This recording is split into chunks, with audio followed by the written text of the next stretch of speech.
Hi hello everyone, welcome to our channel. ఓం శ్రీ మాత్రే నమః.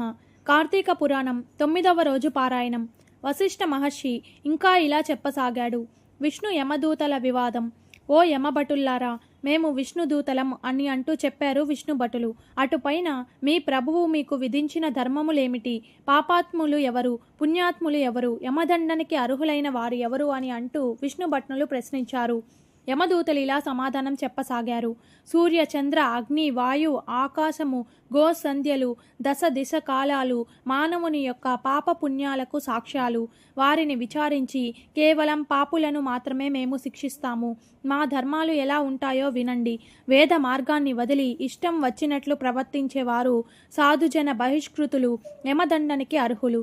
బ్రాహ్మణుడి గాని, గురువుని గాని, రోగిని గాని పాదాలతో తన్నేవాడు, తల్లిదండ్రులతో గొడవలు పెట్టుకునేవాడు అసత్యవాది, జంతుహింసడు, దానం చేసిన దానిని మరలా ఆశించేవాడు డాంబికుడు, దయారహితుడు, పరల భార్య సాంగత్యాన్ని కోరుకునేవాడు, ధనం తీసుకొని మోసం చేసేవాడు, చేసిన దానం ఇతరులకు చెప్పుకునేవాడు మిత్రదోహి, కృతజ్ఞుడు, ఇతరుల సంతానాన్ని చూసి ఏడ్చేవాడు, కట్న కానుకలతో జీవించేవాడు, తల్లిదండ్రుల శ్రాద్ధ కర్మలను విడిచినవాడు, కర్మలకే అంతరాయం కలిగించేవాడు, ఇతరులు పెట్టిన భోజనాన్ని విమర్శించేవాడు, ప్రతి క్షణం భోజనం గురించి ఆలోచించేవాడు, ఇతరులు చేసే దానాన్ని నిరోధించేవాడు, సహాయాన్ని కోరిన బ్రాహ్మణుడికి దానం చేయనివాడు, శరణు కోరిన వారిని కూడా దండించేవాడు, నిత్యం స్నాన సంధ్యాలను విడిచినవాడు, బ్రాహ్మణ అశ్వ గోహంతకులకి యమలోకానికి తీసుకొని వెళ్ళి ఘోరాతి ఘోరంగా శిక్షిస్తుంటారు.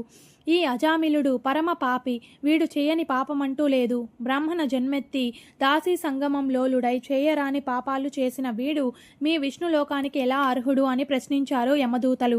యమదూతల సందేహాన్ని విన్న విష్ణుభటులు, ఓ యమదూతలారా, ఉత్తమగతులు పొందాలంటే కొన్ని నియమాలు, పుణ్యాలు ఉన్నాయి. వాటి గురించి వివరిస్తాము. ఏ కారణం వలన కానీ చెడు సాంగత్యాన్ని వదిలి సత్సంగమంలో కలిసేవాడు, నిత్యం దైవచింతనతో గడిపేవాడు, స్నాన సంధ్య జప హోమ తత్పురుడు మీ యొక్క యమలోక దండనకి పాత్రులు కారు.